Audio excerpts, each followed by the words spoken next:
Mas Gagah menggendongku, merebahkan tubuhku yang polos di atas ranjang. Suasana cukup hening. Tubuhku tidak bisa kugerakkan. Tubuhku meremang saat ku dengar pria itu berbisik. Aku seketika menoleh, tapi tidak ada siapapun. Aku memutar tubuhku, mencari sumber suara. Tapi nihil, tidak ada siapapun. Suasana mulai gelap, hanya terdengar suara binatang hutan. "Teh, ayo buruan," teriak Susi dari dalam mobil. Aku pun bergegas menuju ke mobil. Sepanjang perjalanan, pikiranku tak karuan.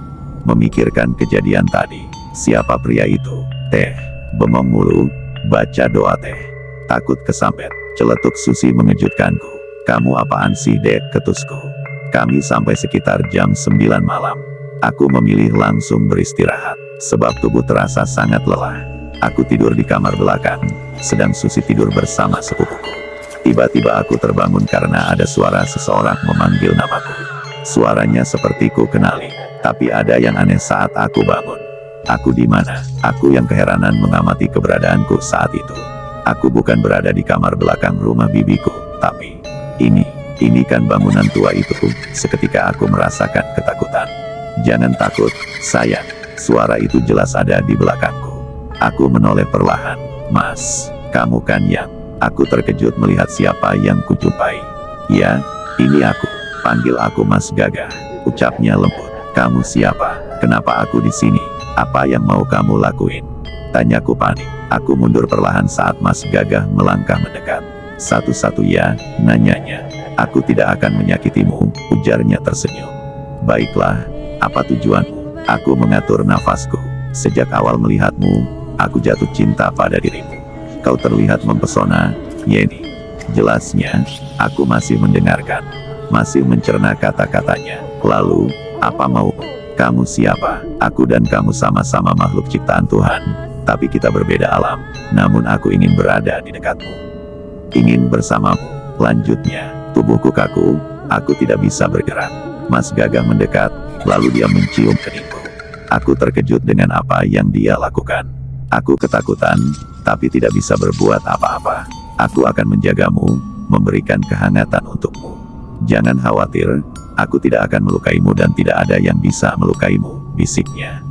Aku memejamkan mataku, berharap agar aku bisa terlepas dari Mas Dedemit ini.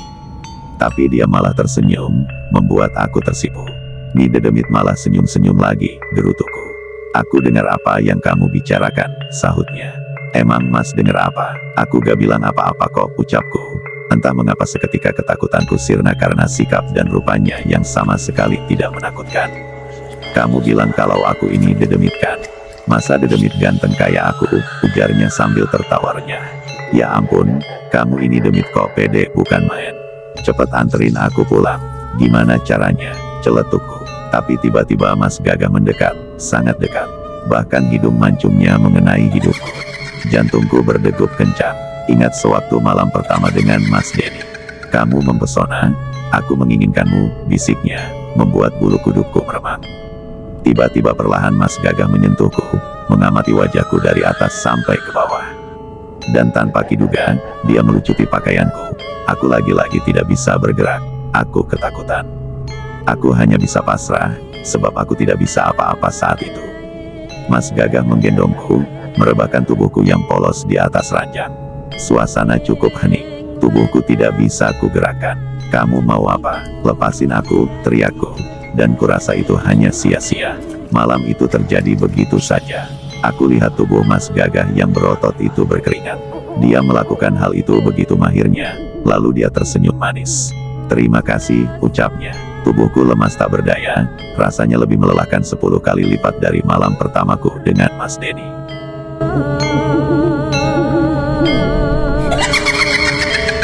"Benarkah aku disetubuhi Demit? Teh, bangun teh." Terdengar suara Susi membangunkanku. Kumamku, tubuhku terasa lelah dan pegal-pegal tidur. Ya ampun, kekepu, dia bangunin dari tadi juga. "Hayuk sarapan," ajak Susi sambil menarik lenganku. Aku belum sholat subuh." Aku terkejut dan langsung bangun. "Telat, udah jam 7. Dah mandi sana." Teh, ini tangan teteh kok biru gini. "Kenapa?" tanya Susi sambil mengabati tangan kananku yang ada noda kebiruan. "Gak tahu dah, mungkin karena kecapean," jawabku singkat. Tiba-tiba aku ingat kejadian semalam. Aku berharap itu hanya mimpi.